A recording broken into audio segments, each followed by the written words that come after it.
श्री कृष्ण चैतन्य प्रभु दया करो मोरे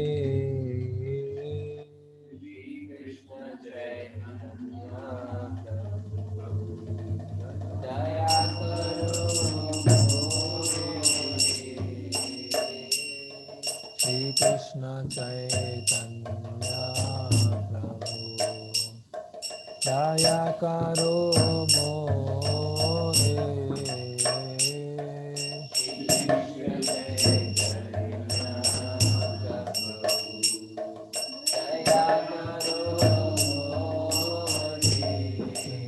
तुम बिना के दयालु जगत संसारे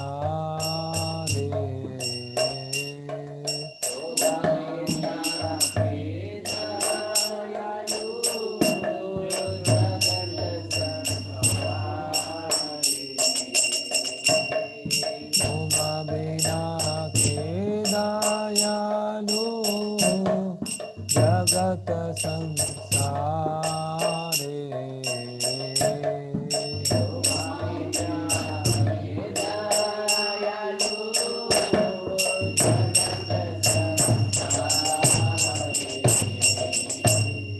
पतित पावन हेतु तव अवतार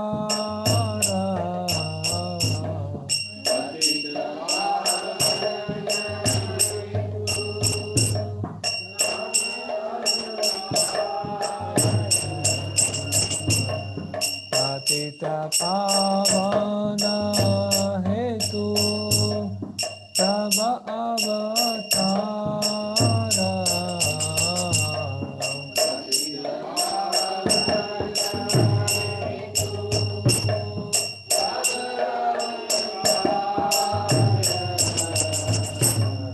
ओ समपतिता प्रभु न पाइबे आधा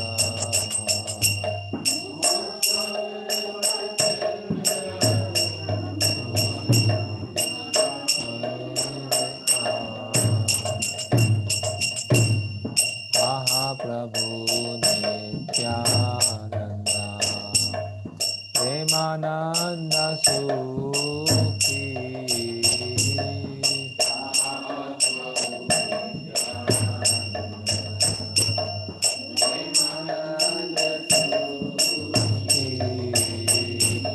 महाप्रभु नित्यानंद प्रेमानंद सुखी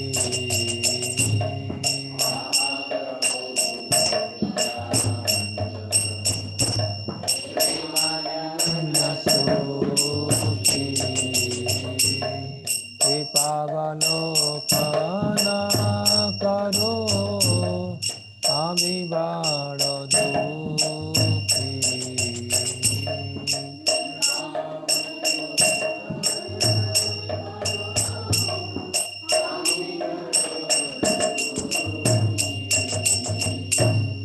দয়া করো সীতাপতি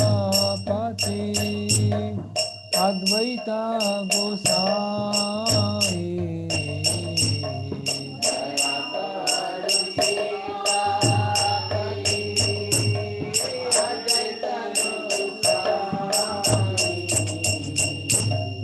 दया करो सीतापति अद्वैत गोसाई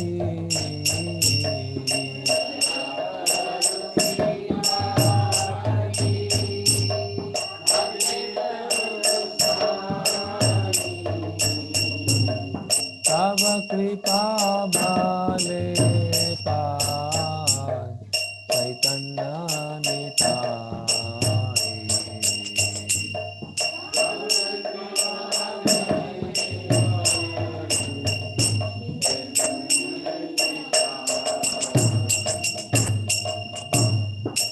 महास्वरूप सनातन रूप रघुनाथ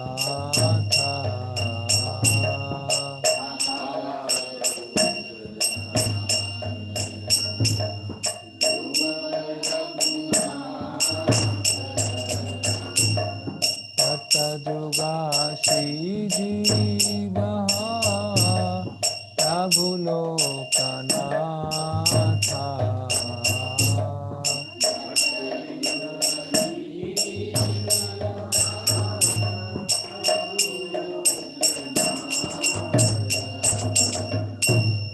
दयाकारो श्रीयाचार्य प्रभु श्रीनिवासा। हिंदी भगवद गीता दे दीजिएगा।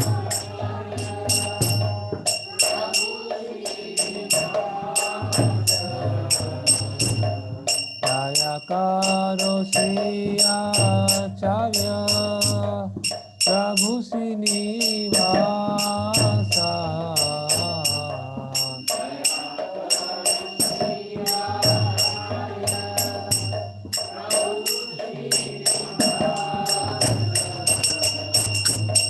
रामचंद्र संगा मगे सर्वोत्तम दाता।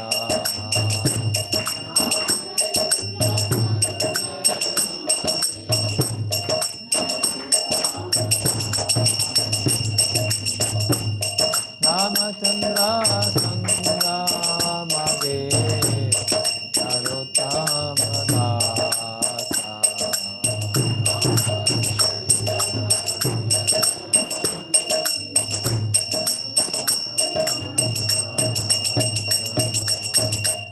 श्री कृष्ण चैतन्य प्रभु दयाकारो मोरे।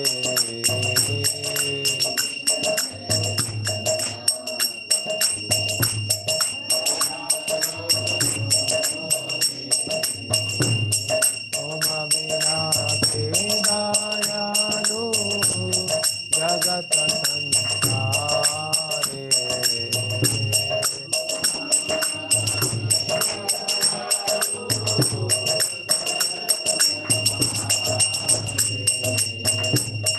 हरे कृष्ण कृष्ण कृष्ण हरे हरे, हरे राम राम राम हरे हरे।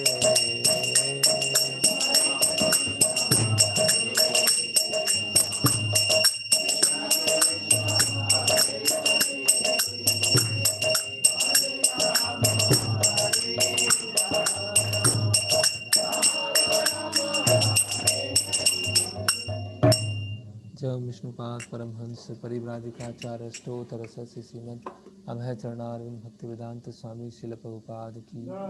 जय विष्णुपाद परमहंस परिव्राजकाचार्य स्तोत्र सरस्वती श्रीमद भक्ति सिद्धांत सरस्वती गोस्वामी प्रभुपाद की। अनंत कोटि वैष्णव भक्त वृंद की। निताई गौर प्रेमानंदे हरि हरि।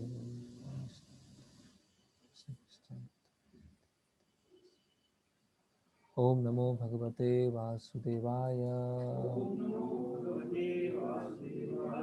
ओम नमो भगवते वासुदेवाय। ओम नमो भगवते वासुदेवाय। ओम ज्ञानतिमिरन्धस्य ज्ञानञ्जनं शलाकया चक्षुरुन्मिलितं येन तस्मै श्रीगुरुवे नमः। श्रीचैतन्यमनोभीष्टं स्थापितं येन भूतले स्वयं रूपकदा मह्यं ददाति स्वापदान्तिकं। वन्देऽहं श्रीगुरो श्रीयुतपदकमलं श्रीगुरुन् वैष्णवं च। श्रीरूपं साधुजातं सहगणरघुनाथान्वितं सजीवं साद्वैतं सावधूतं परिजनसहितं कृष्णचैतन्यदेवं श्रीराधाकृष्णपादान् सहगणललिता श्रीविशाखान्वितांश्च। नमः ओं विष्णुपादाय कृष्णपृष्ठाय भूतले श्रीमते भक्तिवेदांत स्वामी नामिने। नमस्ते सारस्वते देवे गौरवाणी प्रचारणे निर्विशेष शून्यवादी पाश्चात्य तारणे। जय श्री कृष्ण चैतन्य प्रभु नित्यानंद श्री अद्वैत गदाधर शिवासादि गौर भक्त वृंद। हरे कृष्ण कृष्ण कृष्ण हरे हरे, हरे राम राम राम हरे हरे। हरे कृष्णा। जो ऑनलाइन क्लास सुन रहे हैं अपना नाम टाइप करके इसमें चैट बॉक्स में नाम लिख दें अटेंडेंस के लिए। हरे कृष्णा। तो आज भगवद गीता का जो प्रथम अध्याय है उसके कुछ अंतिम श्लोक बचे हुए हैं, वो उसमें हम चर्चा करेंगे। और उससे पहले हमने अर्जुन के जो अलग अलग तर्क थे उसके बारे में डिस्कशन किया, है ना। पहला तर्क था अर्जुन का करुणा, कंपैशन। दूसरा तर्क था भोग और त्याग। भोग और त्याग में मतलब अगर राज्य मिल जाएगा, भोग के लिए राज्य मिल गया लेकिन कोई दिखाने वाला नहीं है, तो ऐसे भोग का क्या फ़ायदा। और फिर त्याग, कि ये सब इतना प्राप्त करने के पश्चात प्राप्त करने की आवश्यकता नहीं है, ठीक है, मैं उसको त्याग देता हूँ। तो भोग और त्याग के बीच में क्या है, इनडिसीजन। और तीसरा आर्ग्यूमेंट क्या था अर्जुन का, पाप का डर, है ना, कि मैं ऐसे लोगों को मतलब इनको मैं मार के अगर मुझे राज्य मिलेगा तो पाप से क्या होगा, रंजित होगा, तो ऐसे राज्य का क्या फ़ायदा, है ना। फिर वहाँ पर हमने आतताइयों के बारे में चर्चा किया था कि कुछ 5 तरह के आतताई होते हैं, उनको मारने से किसी भी तरह का पाप नहीं लगता, ठीक है। फिर अभी चौथा आर्ग्यूमेंट आज क्या है, कुल परंपराओं का नष्ट होना, कुल परंपराओं का नष्ट होना, है ना। और जो पांचवा आर्ग्यूमेंट है वो दूसरे अध्याय के प्रारंभ में आएगा, कि अर्जुन खुद भी निश्चित नहीं कर पा रहे हैं कि युद्ध वो जीतेंगे, मतलब पांडव जीतेंगे या कौरव जीतेंगे। तो श्लोक क्रमांक 39 वहां से हम चर्चा करेंगे।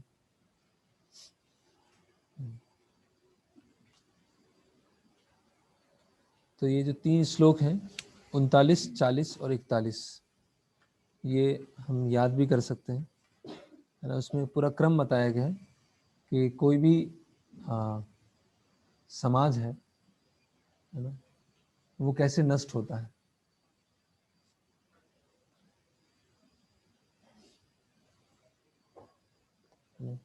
कोई भी अलग अलग तरह की जो सामाजिक परंपराएं होती हैं वो कैसे नष्ट होती हैं, और उन नष्ट होने के कारण समाज में क्या उत्पाद मच जाता है ना। जैसे आजकल हम देखते हैं कि लोग संस्कृति को बढ़ावा देते हैं, है ना। भारतीय संस्कृति बहुत, उस पर गर्व है ना, संस्कृति ऐसा होना चाहिए, लेकिन व्यवहारिक दृष्टि से कुछ होता नहीं है। वही मॉडर्नाइजेशन हो रहा है, वही आधुनिक विकास चल रहा है, सब कुछ वही चल रहा है, लेकिन कहने के लिए कोई त्यौहार आता है, कोई उत्सव आता है, या कोई लोक नृत्य है, या कुछ लोक उत्सव है किसी विशेष राज्य का है, तो उसमें हम प्राउड फील करते हैं कि हाँ, हमारा कल्चर कितना महान है, हमारे कल्चर में ये सब मंदिर बने थे, हमारे कल्चर में ये सब होता है। लेकिन वो केवल 1-2 दिन के लिए होता है।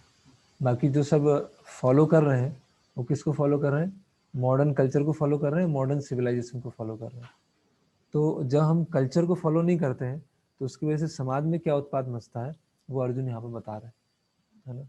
और कल्चर कैसे नष्ट होता है ना, और कल्चर को अगर हम प्रिजर्व करके रखेंगे तो उसके क्या क्या फायदे होते हैं वो अर्जुन यहाँ बता रहे हैं।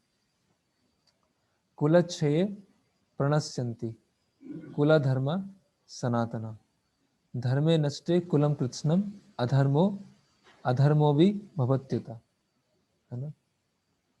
कुलक्षये प्रणश्यन्ति, अब हम शब्दार्थ देखेंगे और शब्दार्थ के बाद फिर उसका अनुवाद तात्पर्य। कुल का नाश होने पर कुल धर्म सनातना, कुल की जो पारिवारिक परंपराएं हैं वो क्या हो जाएंगी, नष्ट हो जाएंगी। और ये कुल की परंपराएं कैसी हैं, कुल धर्म सनातना, ये शाश्वत परंपरा है ना। धर्मे नष्टे कुलम कृष्णम, और शाश्वत परंपराओं के नष्ट होने से क्या होगा, अधर्मो भी भवत्युता, अधर्म बढ़ जाएगा। देखिए, कुल का नाश होने पर सनातन कुल परंपरा नष्ट हो जाती है, और इस प्रकार शेष कुल भी अधर्म में प्रवृत्त हो जाता है ना। तो अर्जुन क्या आर्गुमेंट दे रहे हैं कि जो यहाँ पर युद्ध करने आए हैं जितने भी बड़े हैं, है ना, जो कुल धर्म को जानते हैं, अगर उनकी मृत्यु होती है तो उसकी वजह से क्या होगा, कुल की परंपराएं नष्ट हो जाएंगी। जो बड़े बुजुर्ग नहीं होंगे कि कुल की परंपराएं सही चल रही हैं कि नहीं चल रही, उसको कोई देखने वाला नहीं होगा, तो क्या हो जाएगा, कुल की परंपराएं नष्ट हो जाएंगी, और उसकी वजह से अधर्म सामान्यतः जो अधर्म है वो फैल जाएगा। तो इसका हम तात्पर्य पढ़ते हैं।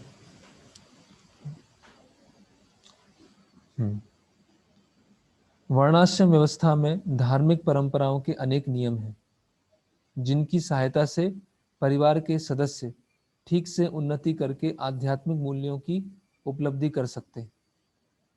परिवार में जन्म से लेकर मृत्यु तक के सारे संस्कारों के लिए वयोवृद्ध लोग उत्तरदायी होते हैं। ठीक है, तो अभी ये कुल परंपराओं का उद्देश्य क्या है? जिनकी सहायता से परिवार के सदस्य ठीक से उन्नति करके आध्यात्मिक मूल्यों की उपलब्धि कर सकते हैं, है ना। तो हम देखते हैं कि अलग अलग तरह के ऐसे 10 संस्कार हैं, है ना। गर्भधान संस्कार से लेकर अंत्येष्टि संस्कार तक, और अंत्येष्टि संस्कार के बाद भी क्या है? श्राद्ध है ना। जन्म से लेकर मतलब उस परिवार में कोई भी जो आत्मा है जो शरीर लेके आई है, उसके जन्म से पहले और मृत्यु के बाद सारे संस्कार, ये संस्कार क्यों बनाए गए हैं? ये चेतना के शुद्धिकरण के लिए। जैसे हम देखते हैं कि किसी घर में मृत्यु हो गई या किसी घर में जन्म हुआ तो मंदिर नहीं आते उस समय, है ना, मंदिर आना बंद हो जाता है। तो ये सब परंपराएं कहाँ से आई? ये कुल परंपरा है, और ये गलत नहीं है, ये परंपरा सही है कि उस समय इस तरह का समय है तो हमें मंदिर नहीं आना है ना? ऐसे और भी अन्य बहुत सारे परिस्थितियाँ ऐसी होती हैं जिसमें मंदिर नहीं आना है। क्यों? क्योंकि उस समय घर का वातावरण या हम खुद या हमारी चेतना है वो अशुद्ध है। तो उस चेतना में हमें, या उस अशुद्धता के समय में जब कुछ किसी की डेथ हुई है तो हमें नहीं आना।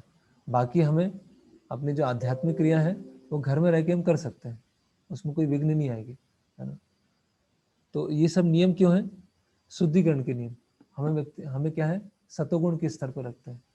जैसे उस समय डीटी वर्शिप नहीं की जाती है ना, लेकिन उसमें समझ ये है कि अगर हम डीटी वर्शिप नहीं कर पा रहे हैं तो कोई दूसरा आके डीटी वर्शिप करे। डीटी वर्शिप कभी नहीं रुकना चाहिए। भगवान को जो भोग लगना है वो कभी नहीं रुकना चाहिए, करेक्ट। लेकिन आजकल क्या होता है कि भगवान की पूजा रुक जाती है लेकिन बाकी कार्य चलते रहते हैं, है ना। किसी की मृत्यु होती है, जला के आते हैं और थोड़ा सा शोक रहता है और फिर दोबारा टीवी देखना चालू कर देते हैं। तो अभी वो परंपराएं क्यों बनाई गई? जिससे व्यक्ति को पता हो कि अच्छा किसी की मृत्यु हुई है, अच्छा हमारी भी कुछ समय के बाद मृत्यु होने वाली है, तो हमें भी क्या है, थोड़ा सा सचेत रहना, है ना। और अशुद्ध का समय है, इसीलिए भगवान की पूजा हम डायरेक्टली नहीं कर सकते। तो सब में ये भावना आएगी कि मुझे हमें कैसे शुद्ध रहना है, कैसे हमें सत्वगुण के स्तर पर रहना है। तो ये सब चीज़ें जैसे आजकल हम देखते हैं, हाँ, छोटा माइनर पॉइंट है लेकिन महत्वपूर्ण पॉइंट है कि जैसे हम कॉलेज में देखते हैं, कॉलेज में, स्कूल में, यूनिवर्सिटी में देखते हैं कि जो टीचर होता है जहाँ से पढ़ाते हैं वो प्लेटफॉर्म क्या होता है? नीचे होता है, और स्टूडेंट्स कैसे होते हैं? बेंचेस पे बैठे होते हैं ऊपर, ऐसे ऐसे सीधे ऐसे ऊपर से बैठे होते हैं और टीचर नीचे पढ़ा रहे होते हैं, है ना। तो अभी कोई सोचेगा पढ़ाना ही तो है, अभी वो नीचे बैठे हैं, ऊपर बैठे हैं, खड़े होकर पढ़ाएं, बात तो पढ़ाना है ना? नहीं, लेकिन वो एकेडमिक नॉलेज हो सकता है कि हम ऐसे पढ़ा दें, है ना, कि हम कोई आसन में ऊपर बैठा हुआ है, कोई नीचे बैठा हुआ, कोई बराबर बैठा हुआ। लेकिन आध्यात्मिक ज्ञान के लिए क्या है कि उस व्यक्ति का रिस्पेक्ट नहीं है, क्योंकि वो जो ज्ञान है उसका रिस्पेक्ट है, इसीलिए उसका आसन क्या होना चाहिए? ऊपर होना चाहिए, है ना। अभी किसी कॉलेज में जाके अगर कोई प्रवचन दे रहा है, मतलब भगवत गीता का कोई सेमिनार कर रहा है, और उसका नीचे है और बाकी सब ऊपर बैठे हुए, करेक्ट। तो उससे क्या होगी? आदर की भावना नहीं आएगी, और आदर की भावना नहीं आएगी तो क्या आ जाएगा? एक चैलेंजिंग भावना आ जाएगी। ठीक है, हमें आए हैं, कुछ पढ़ाने आए हैं, बहुत सारे ब्रांचेस होती हैं, उसमें से भगवत गीता भी है, उसको हम पढ़ लेंगे और बस सीख लेंगे, और सीख के अपने आप कर लेंगे। लेकिन वो ज्ञान ऐसे नहीं लिया जाता, है ना। इसलिए हम देखते हैं कि कोई भी ज्ञान लेने का तरीका है तो पहले जो गुरु हैं वो बहुत टेस्ट करते हैं, बहुत सारी अलग अलग परीक्षाएं लेते हैं। तो जब व्यक्ति उस परीक्षा में पास होता है तो गुरु देखते हैं कि हाँ अभी ये योग्य हो गया ज्ञान लेने के लिए। नहीं तो क्या हो गया, अगर हम योग्य नहीं है, विनम्रता नहीं है, और फिर हमने ज्ञान ले लिया तो क्या आ जाएगा, अहंकार आ जाएगा। और ज़्यादातर ऐसे ही हो रहा है ना। क्योंकि कल्चर वाला पार्ट नहीं है, ये सब कल्चर के पार्ट है कि गुरु की क्या किस तरह से रिस्पेक्ट होना चाहिए, है ना, रहन सहन कैसा होना चाहिए, तो उससे क्या भावना आती है, एक विनम्रता की भावना आती है। तो ज्ञान लेने में भी ये महत्वपूर्ण है। और हम देख रहे हैं अभी तक भगवान कुछ बता नहीं रहे हैं अर्जुन को। अर्जुन जब क्या बोलते हैं, शिष्यस्ते हम साधि माम तुम प्रपन्न, कि भगवान मुझे खुद समझ में नहीं आ रहा है ना, कार्पण्य दोषो पहाता स्वभाव, मेरी तो बुद्धि अभी चल नहीं रही है, मैं आपके शिष्यस्थ जो है स्वीकार करता हूँ। तो फिर भगवान सिखाना चालू करते हैं। उससे पहले भगवान चुपचाप है, ठीक है जितना बोलना है बोल दो, भगवान कुछ नहीं बोल रहे हैं। लेकिन जैसे ही वो शिष्य बनना स्वीकार करते हैं, वैसे ही भगवान सिखा। क्योंकि क्या होगा, अगर शिष्य बनना स्वीकार नहीं किया, अब भगवान ने बताना चालू किया, तो अर्जुन और आर्ग्यूमेंट देंगे। ऐसा होता है ना, अगर हमें किसी के प्रति फेथ नहीं है, किसी के प्रति श्रद्धा नहीं है, और हमने एक लेवल के, एक स्तर के गुरु के रूप में उनको स्वीकार नहीं किया है, और उनके साथ वो हमको सिखाएंगे, तो हम उनको उल्टा सिखाना चालू कर देंगे। क्योंकि हमारी क्या है, वो बेसिक स्तर की क्या है, फेथ नहीं बन पाई। तो ये सब क्या होते हैं, जैसे मान लीजिए दिवाली है या दशहरा है ना, तो उस दिन कोई उत्सव मनाया जाएगा, या उस दिन जो घटना हुई थी उसके बारे में चर्चा की जाएगी, उससे हम क्या सीख सकते हैं। तो अभी वो कल्चर वाला जो पार्ट है, वो कुल परंपरा वाला पार्ट क्या हो गया, वो एक फॉर्मेलिटी के लिए हो गया। हाँ, घर में पूजा होती है, हमने दशहरे की पूजा कर ली है या नवरात्रि का कर लिया है, लेकिन उसके पीछे जो समझ थी वो चली गई। और ये सब कुल परंपराएं पालन करने से क्या होता है, जो समुदाय होता है और परिवार होता है, वो क्या होता है, सुरक्षित रहता है। अगर कुल परंपरा पालन नहीं करेंगे तो परिवार और जो समुदाय है वो क्या हो जाएगा, छिन्न भिन्न हो जाएगा। किंतु इन वयोवृद्धियों की मृत्यु के पश्चात संस्कार संबंधी पारिवारिक परंपराएं रुक जाती हैं, और परिवार के जो तरुण सदस्य बचे रहते हैं, वो अधर्ममय व्यसनों में प्रवृत्त होने से मुक्ति लाभ से वंचित रह जाते हैं, है ना।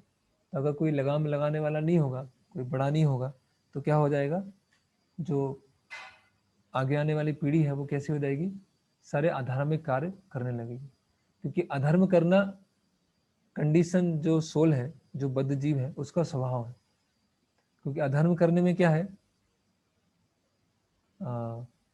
एक कंफर्ट रहता है, एक आराम रहता है।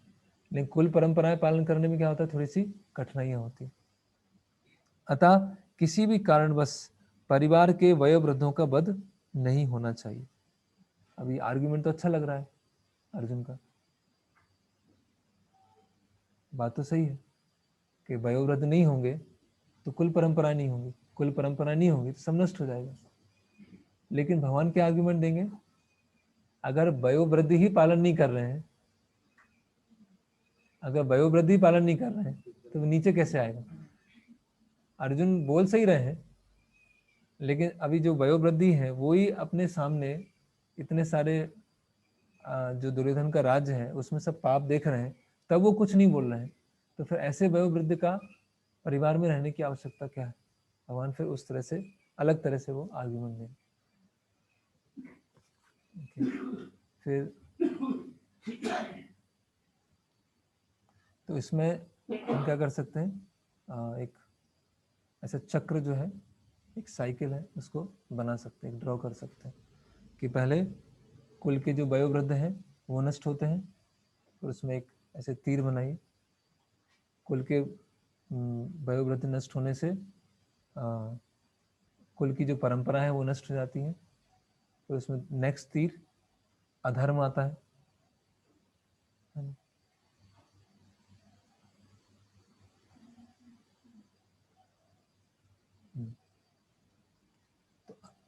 तो ये पहले श्लोक में इतना आ गया, वयोवृद्ध नष्ट हुए, कुल की परंपराएं नष्ट हुई, और अधर्म आ गया।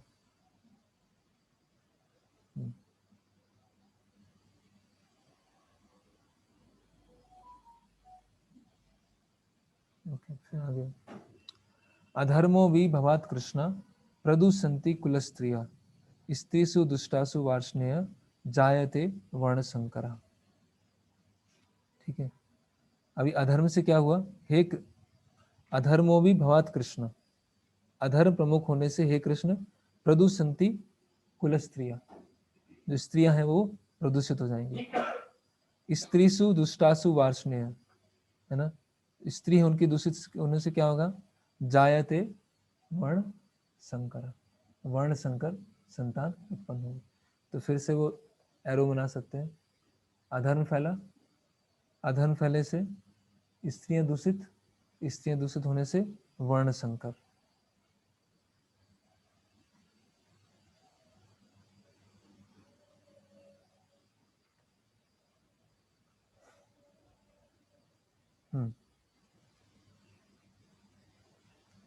हे कृष्ण, जब कुल में अधर्म प्रमुख हो जाता है तो कुल की स्त्रियां दूषित हो जाती हैं और स्त्रीत्व के पतन से हे वृष्णि वंशी अवांछित संतानें उत्पन्न होती हैं।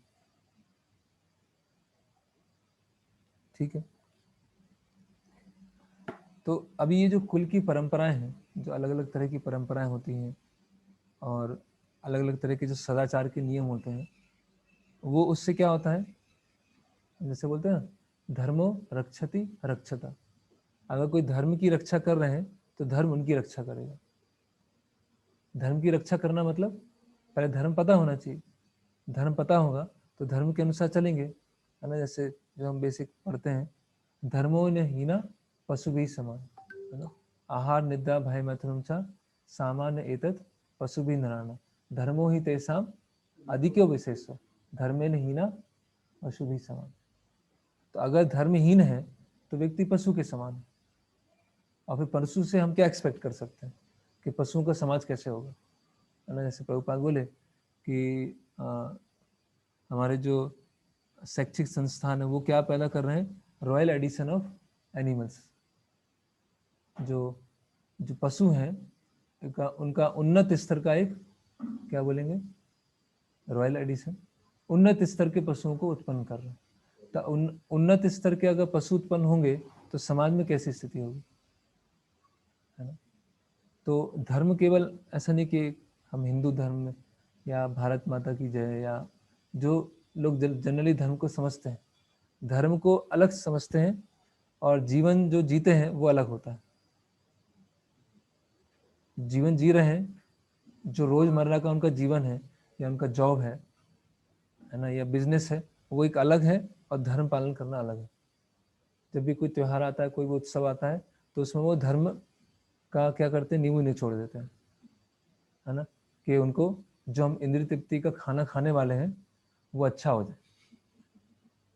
जो पूरा प्लेट है, वो पूरा खाना है, दाल चावल सब्जी रोटी है, वो इंद्रिय तृप्ति की है, लेकिन इंद्रिय तृप्ति डायरेक्ट नहीं ले सकते हैं, लेकिन बाकी लोग क्या बोलेंगे, इसीलिए क्या होता है, ऊपर से धर्म का नींबू निचोड़ दिया। तो अभी क्या होगा, वो खाना खाएंगे तो अच्छा लगेगा, है ना। तो पूरा इंद्रिय तृप्ति करते हैं हमेशा पूरे समय, लेकिन घर में कुछ पूजा कर ली, घर में कुछ अनुष्ठान कर लिया, लेकिन उससे क्या होगा, इन जनरल घर में धर्म, परिवार में अधर्म फैलने वाला है। तो क्या होता है, प्रदूषंती कुल स्त्रियां, तो स्त्रियां क्या हो जाती है, प्रदूषित हो जाती है, क्योंकि धर्म की जहां भी वो धर्म आएगा तो धर्म आने से क्या हो जाएगा, कुछ ना कुछ क्या होगा, कुछ ना कुछ लिमिटेशंस होंगी, है ना, कुछ ना कुछ क्या होगी, पाबंदी होंगी, मर्यादाएं होंगी, है ना। तो पाबंदियां हैं या मर्यादाएं हैं, और धीरे धीरे जैसे खत्म होंगी तो क्या हो जाएगा, परिवार में प्रदूषण उत्पन्न हो जाएगा। तो हम पढ़ते हैं तात्पर्य, और इस श्लोक के ऊपर प्रभुपाद जी का एक प्रवचन भी है, इंग्लिश में है, तो अगर सुनना चाहें तो वो भी बहुत अच्छा प्रवचन है। पहले अध्याय का 40वां श्लोक है, साइकोलॉजी ऑफ चेस्टिटी उस प्रवचन का नाम है ना, सतीत्व का मनोवृत्ति। जीवन में शांति, सुख तथा आध्यात्मिक उन्नति का मुख्य सिद्धांत मानव समाज में अच्छी संतान का होना है ना, कि समाज अच्छी तरह से चले, है ना, समाज है या पूरा समुदाय है वो अच्छी तरह से चले, उसके लिए क्या इंपॉर्टेंट है, अच्छी संतानों का। अच्छी संतान मतलब जो अच्छे संस्कार लेके आए हैं, है ना। जैसे वर्णाश्रम धर्म के नियम इस प्रकार बनाए गए थे कि राज्य तथा जाति की आध्यात्मिक उन्नति के लिए समाज में अच्छी संतान उत्पन्न हो, है ना। क्योंकि अल्टीमेटली समाज किससे बना हुआ है? लोगों से बना हुआ है ना। और जो कोई शिशु है ना, या बालक है या युवा है ना, अगर उसमें अच्छे संस्कार हैं तो आगे चल के क्या होने वाला है? समाज बहुत अच्छा बनने वाला है। तो ऐसे अच्छे संस्कार के जो आत्माएं हैं उनको समाज में लेके आना, उससे जो समाज होगा वो कैसा होगा? बहुत अच्छा गठित होगा, है ना। ऐसी संतान समाज में स्त्री के सतीत्व तथा उसकी निष्ठा पर निर्भर करती है ना। तो जो स्त्री है उनकी जो पवित्रता है, उनका जो सतीत्व है, उसके ऊपर निर्भर करती है कि संतानें कैसे हों, है ना। हाँ, हम जैसे देखते हैं कि जब प्रहलाद महाराज कयाधु के गर्भ में होते हैं, है ना, और जब जो देवी देवता हैं देखते हैं कि अभी हिरण्यकशिपु का जो पुत्र है वो उत्पन्न होने वाला है। तो हिरण्यकशिपु का पुत्र कैसा होगा? हिरण्यकशिपु जैसा होगा। तो देवी देवता सोचते हैं कि कयाधु गर्भ में जो बालक है उसका जन्म होते ही साथ उसको मार देंगे, है ना।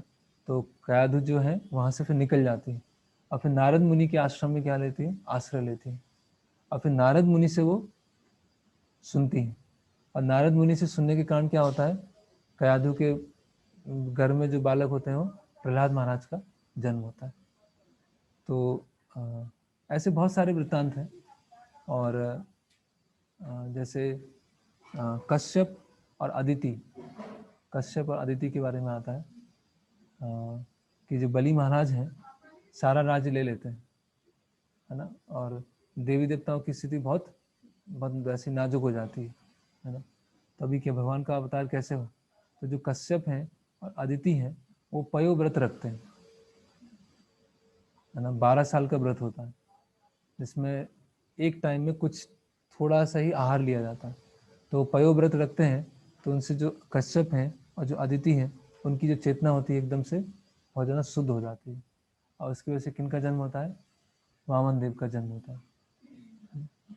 और जैसे अभी हम गए थे तो मध्वाचार्य, तो मध्वाचार्य के जीवन में भी ऐसे आता है, उनकी माता होती है वेदवती और उनके पिता होते हैं, पिता का नाम भूल गया मैं। तो उनका भी क्या होता है कि उनकी कोई संतान नहीं होती, है ना। तो जहाँ पर वो रहते हैं, उनके माता पिता जहाँ पर रहते हैं वहाँ से कुछ दूर आता है एक मंदिर, और उनको बताते हैं कि आप पयो व्रत रखिए। और वो पूरे जीवन भर एक टाइम 1 गिलास दूध और 2 या 4 केले एक टाइम 12 साल ये पयो व्रत रखते, इतना कठिन व्रत रखते हैं। और उस पयो व्रत के रखने के कारण उनके घर में कौन आते हैं? मध्वाचार्य आते हैं, स्वयं वायुदेव आते हैं। तो ये जो यहाँ श्रील प्रभुपाद तात्पर्य में समझा रहे हैं कि अधर्म बढ़ेगा तो अधर्म कर्म बढ़ने से क्या होगा? स्त्रियां प्रदूषित होंगी, और स्त्रियों के प्रदूषित होने से फिर जो संतानें आएंगी वो अधार्मिक आएंगी, वर्ण संकर, है ना। जायते वर्ण संकर। वर्ण संकर का अर्थ क्या है? जिनका धर्म में कोई रुचि नहीं। अगर हम उसकी साधारण परिभाषा देखें, प्रभुपाद क्या बता रहे हैं? अनवांटेड पॉपुलेशन, इंग्लिश में अवांछित संतान। अवांछित संतान मतलब जिनका धर्म में कोई रुचि नहीं है। धर्म में रुचि नहीं है मतलब जो वर्णाश्रम के बाहर, उसको अगर टेक्निकली समझें, जो वर्णाश्रम के बाहर, जो शूद्र से भी नीचे है, मतलब क्या है? चंडाल, अंत्यजा, है ना। जो हम बोलते हैं कि कलो शूद्र संभव, कलयुग में सब शूद्र हैं, तो वास्तव में कलयुग में शूद्र होना भी बहुत बड़ी बात है। लोग शूद्र भी नहीं, शूद्र कम से कम वफादार होता है। शूद्र की क्वालिटी क्या होती है? लॉयल्टी, वफादार, कि जो ऊपर के जो 3 वर्ण हैं उनका वफादार होना। लेकिन आजकल के लोग हैं ऐसे, वफादार भी नहीं, सेवक की गुण भी नहीं, है ना। वो जो महाभारत में आता है कि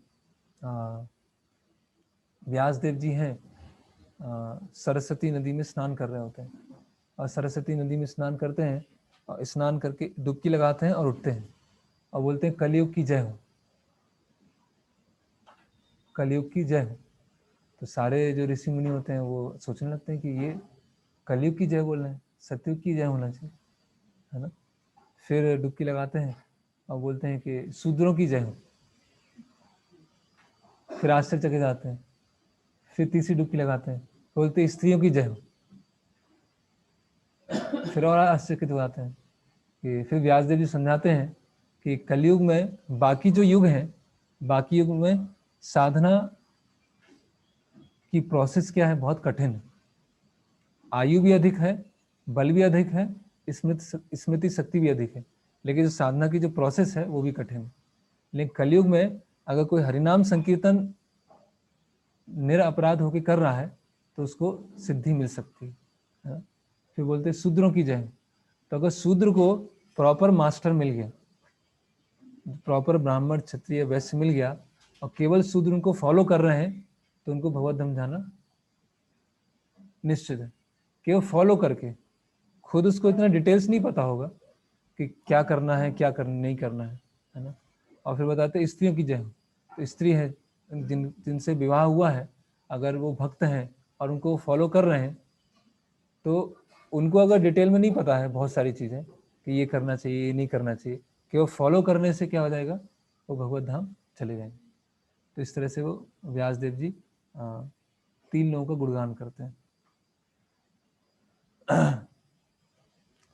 जिस प्रकार बालक सरलता से कुमार्गामी बन जाते हैं, उसी प्रकार स्त्रियां भी पतोन्मुखी होती हैं। अतः बालकों तथा स्त्रियों दोनों को ही समाज के वयोवृद्धों का संरक्षण आवश्यक है ना।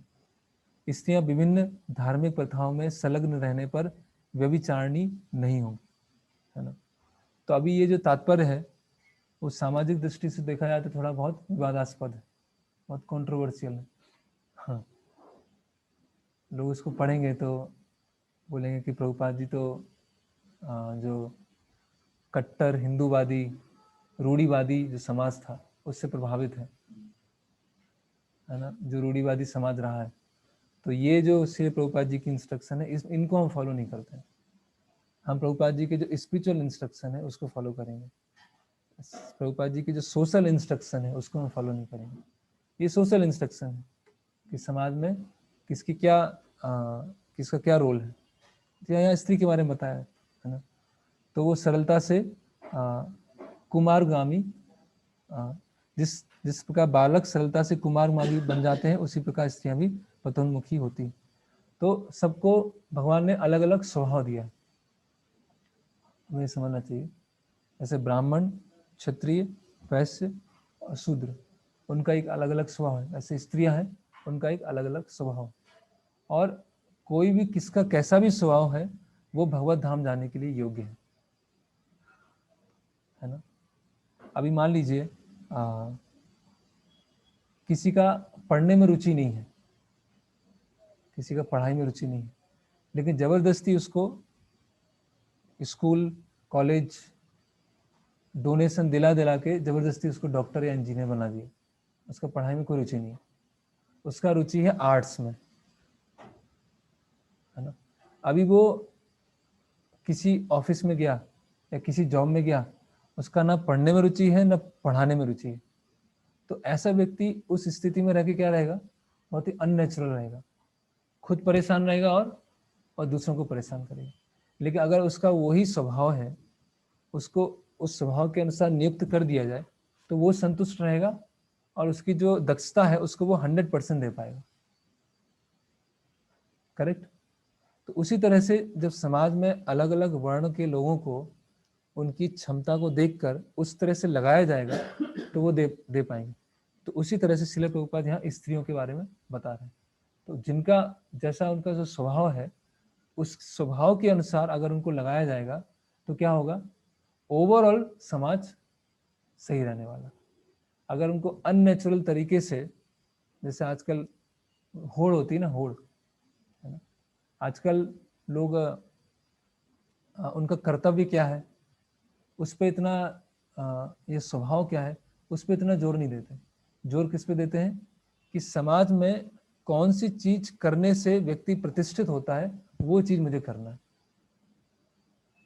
सबका यही फंडा है ना, कि समाज में अगर हम ये रोल लेते हैं, वो करने से हमें प्रतिष्ठा मिलने वाली, तो अननेचुरल हम स्टेज लेंगे, है ना। जैसे मान लीजिए, जैसे प्रभुपाद जी हमें लेक्चर में कई बार समझाते हैं कि जैसे स्त्रियां हैं ना, तो उनका एक विशेष कार्य है, घर में कार्य है ना, बच्चों का पालन पोषण करने का। अभी वो कार्य ऐसा है कि उस कार्य की वजह से समाज में कोई वाहवाही नहीं हो रही, क्योंकि वो बैकग्राउंड का कार्य है ना।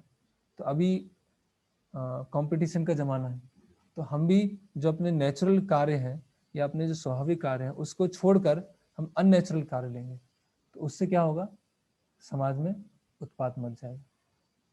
जैसे वो है ना, श्रुति स्मृति पुराण आदि पंचरात्रि की विधि बिना एकांत की हरि भक्ति उत्पाद एवं कल्पते। शास्त्रों के नियमों को छोड़कर अगर हम भक्ति करते हैं तो उससे क्या हो जाएगा, उत्पात मच जाएगा, है ना। तो हम देखते हैं श्रील प्रभुपाद ने प्रारंभ के समय में कुछ चीज़ों को अलाउ किया, लेकिन वास्तव में प्रभुपाद अलाउ इसीलिए किया क्योंकि वहाँ पर इस तरह से प्रभुपाद ने पहले बताया कि ये बेसिक फिलॉसफी समझे, पहले शरीर, आत्मा, डेमीगॉड्स, इम्पर्सनलिज्म, शरणागति, ये समझे, फिर कल्चर के नियम बाद में आएंगे। इसीलिए प्रभुपाद ने पहले कल्चर के नियमों को इतना जोर नहीं दिया। लेकिन प्रभुपाद जी ने देखा कि जब इस्कॉन समाज ही अपने आप में इतना बड़ा हो रहा है और इस्कॉन समाज में अगर कल्चर के नियमों को पालन नहीं किया गया तो लोगों का फॉल डाउन हो रहा है, लोगों का पतन हो रहा है, चाहे वो ब्रह्मचारी हैं, चाहे वो गृहस्थ हैं, या चाहे सन्यासी हैं, तीनों का पतन हो रहा है। क्यों? तो कल्चर के नियमों को पालन नहीं किया जा रहा है।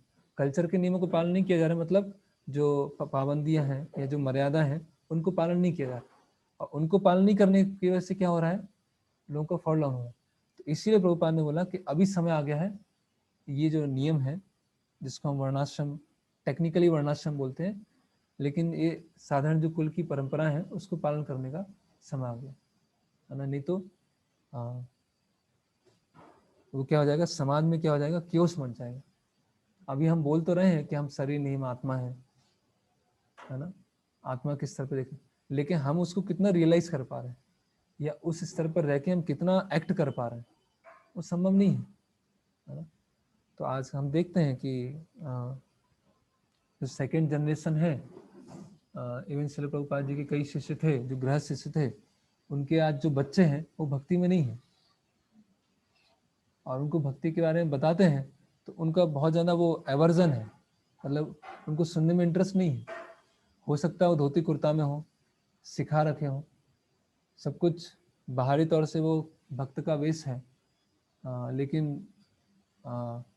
पूरे जो बाहर के लोग जिस तरह से कार्य करते हैं, जिस तरह से व्यवहार होता है उस तरह से, वो क्यों हुआ ऐसा? जबकि हम देख रहे हैं कि अगर परिवार में इस तरह से परंपराएं हैं तो आगे आने वाली जो जनरेशन है वो भी भक्त होगी। एक सिंपल नियम है, लेकिन ऐसा क्यों हुआ? क्योंकि वो संस्कृति के नियम नहीं आए। इसीलिए बहुत सारे ऐसे श्री प्रभुपाद जी के जो गृहस्थ शिष्य हैं, कई ऐसे, उनकी जो सेकेंड जनरेशन है वो भक्ति करने में उनको कोई रुचि नहीं है, कोई रुचि नहीं। क्यों? क्योंकि उन्होंने देखा है कि जब वो उनके माता पिता की जनरेशन के लोग हैं उनमें क्या क्या हो रहा है, चाहे वो ब्रह्मचारी हैं, गृहस्थ हैं या सन्यासी हैं, है ना, सब फॉल डाउन हो रहा है। एवं गृहस्थ आश्रम भी प्रॉपर तरह से गृहस्थ आश्रम नहीं है। तो सोचेंगे भक्ति करने से, भक्ति करने वालों के साथ ऐसा होता है तो हम भक्ति क्यों करें, हमें क्या लेना देना, है ना। तो इसीलिए एक तो इसलिए आचार और प्रचार ये दोनों साथ साथ में चलना चाहिए, प्रचार और फिर आचरण। तो ये आचरण वाले पार्ट है, और आचरण वाले पार्ट ऐसे हैं जो दिखते नहीं है, और खासकर जो क्या है, जो यहाँ जो स्त्री के बारे में चर्चा कर रहे हैं तो वो पार्ट दिखते नहीं है, लेकिन वो क्या है, समाज को बनाए रखने के लिए क्या होता है, बहुत बहुत बहुत ज़्यादा उपयोगी है ना। अभी हर चीज़ वो शिक्षा, अभी बेंगलोर में एक ऐसा स्कूल चालू हुआ है कि 6 महीने के बच्चे को स्कूल,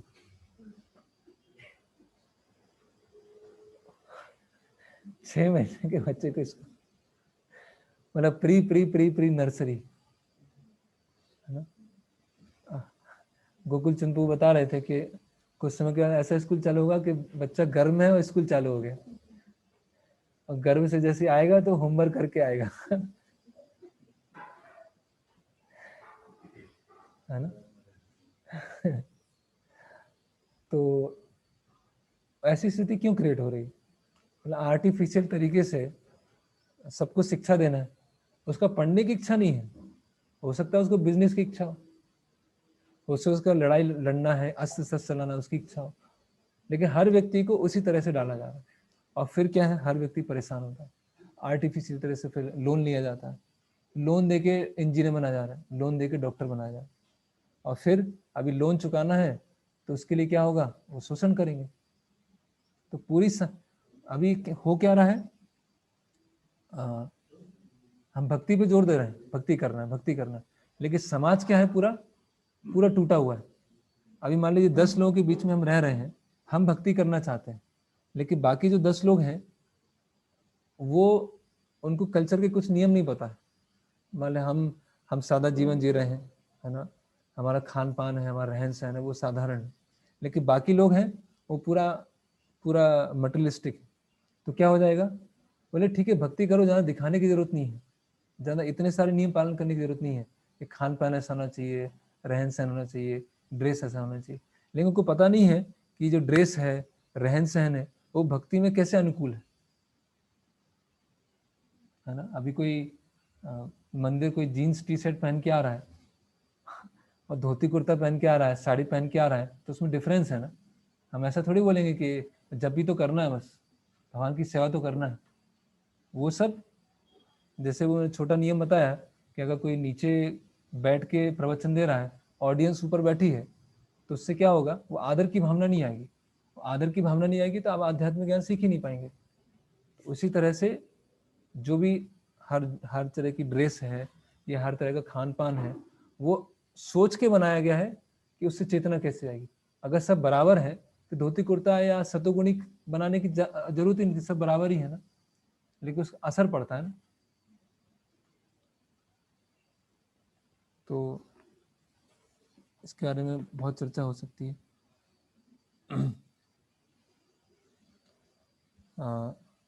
स्त्रियां विभिन्न धार्मिक प्रथाओं में संलग्न रहने पर व्यभिचारिणी नहीं होंगी।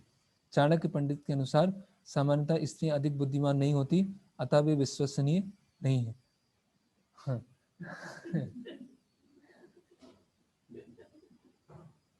तो ये स्टेटमेंट बोलते हैं कि प्रभुपाद की बुक से हटा देना चाहिए, या नीचे फुट नोट कर देना चाहिए कि ये प्रभुपाद, क्योंकि ऐसे कल्चर में उनका जन्म हुआ था, ऐसे कल्चर में उनको बड़े हुए थे, कि वो उससे प्रभावित होने के कारण प्रभुपाद जी ने ये लिखा।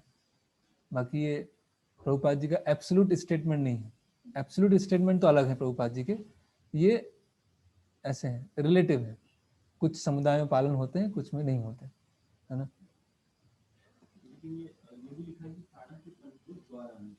हाँ नहीं, लेकिन चाणक्य पंडित भी ऐसे शुद्ध भक्त नहीं है, वो तो एक मोरलिस्ट थे, नैतिकतावादी थे, लेकिन उन्होंने जो नैतिकतावादी की शिक्षाएं दी थी वो भी शास्त्र से दी थी, इसीलिए प्रभुपाद जी चाणक्य पंडित को सही कई जगह कोट करते हैं कि एडमिनिस्ट्रेशन कैसे होना चाहिए, वो पूरा शास्त्रों के अनुसार दिया है चाणक्य पंडित। तो जहां पर हम बोलते हैं कि बुद्धि कम होती है, वहां जो एनालिसिस करने की बुद्धि है वो कम होती है, जो बारीकी, शास्त्रों की बारीकी में जाने की बुद्धि होती है वो कम होती है, लेकिन शास्त्रों को पालन करने की बुद्धि कम नहीं होती, है ना। जैसे मान लीजिए सांख्य है ना, अभी सांख्य आएगा कि सांख्य में अलग अलग तत्व होते हैं, उनके अलग अलग गुण होते हैं, फिर कैसे वो मिश्रित होते हैं, अलग अलग सतोगुण रजोगुण तमोगुण बनता है, सतोगुण से मन बनता है, देवी देवता बनते हैं, रजोगुण से बुद्धि बनती है, तमोगुण से स्थूल बनते हैं। तो वो पूरा वो चार्ट बनाना और चार्ट बना के उसमें एनालिसिस करना, वो जो बुद्धि होती है वो एनालिटिक बुद्धि होती है, वो कम होती है ना। बाकी भक्ति करने का क्या है, भक्ति में सबको सिद्धि मिल सकती है ना। जैसे उदाहरण के लिए कुंती महारानी की जो प्रार्थना है, उसमें कुंती महारानी प्रार्थना करती है, उसमें उनकी प्रार्थना है एक तथा परमहंसानां मुनि नाम अमलात्मनम भक्ति योग विधानार्थम कथम पश्येमि स्त्रिय। तो कुंती महारानी से बोल रही हैं कि तथा परमहंस, जो परमहंस हैं, मुनि नाम अमलात्मनम, जो मुनि हैं, जो इन प्रकृति के गुण से उठे हुए हैं, वो भक्ति योग को समझ पाएंगे। हम जैसी जो स्त्रियां हैं वो भक्ति योग को कैसे समझ पाएंगे? परमहंस लोग, मुनि लोग और अमल आत्मनम, ऐसे लोग भक्ति योग को समझ पाएंगे। हम जैसी स्त्रियां भक्ति को नहीं समझ पाएंगे। लेकिन प्रभुपाद जी तात्पर्य में उसको पूरा उल्टा लिख रहे हैं, उसको पूरा रिवर्स कर दिया प्रभुपाद जी। प्रभुपाद जी ने बोला कि जो भी कहीं भी आध्यात्मिक समारोह होता है या आध्यात्मिक अनुष्ठान होता है या कुछ विधि विधान होता है, उसमें स्त्रियों की संख्या ज़्यादा होती है ना, और उनमें भक्ति लेने की जो प्रवृत्ति होती है वो ज़्यादा होती है। जो ज़्यादा अपने तर्क से चलते हैं, ज़्यादा अपनी तर्क की बुद्धि लगाते हैं। तर्क ऐसा नहीं कि तर्क गलत है, लेकिन ज़्यादा अपने तर्क है या ज़्यादा उसको विश्लेषण करना है, बहुत ज़्यादा एनालिसिस में जाना है गोल को समझ के, तो वो उसमें उलझ के रह जाते हैं। क्योंकि जो स्त्रियां हैं उनमें सरलता का गुण होता है, तो सरलता का गुण होने के कारण उनमें भगवान की जो सुप्रीमेसी है उसको एक्सेप्ट करने की भावना बहुत आसान होती है ना। और जिनमें सरलता का गुण नहीं होता है उनमें भगवान की जो सुप्रीमेसी है, परमता है, उसको बताने के लिए ही बहुत समय चला जाता है। ये ऐसा है, फिर ऐसा कंट्रोलर होते हैं, सृष्टि ऐसे होती है, ये चलती है, इतना समझा समझा के फिर वो वहां तक पहुंचते हैं, अच्छा भगवान है ना। तो बुद्धि तो है, लेकिन बुद्धि ऐसी है कि बहुत ज़्यादा समझाना पड़ता है, फिर वो उसको स्वीकार करती है। तो कहने का मतलब क्या है कि जैसे सरलता है ना, शरणागति लेना है ना, और आश्रित रहने की भावना है ना। तो ये भावनाएं और शिष्य के लक्षण है ना।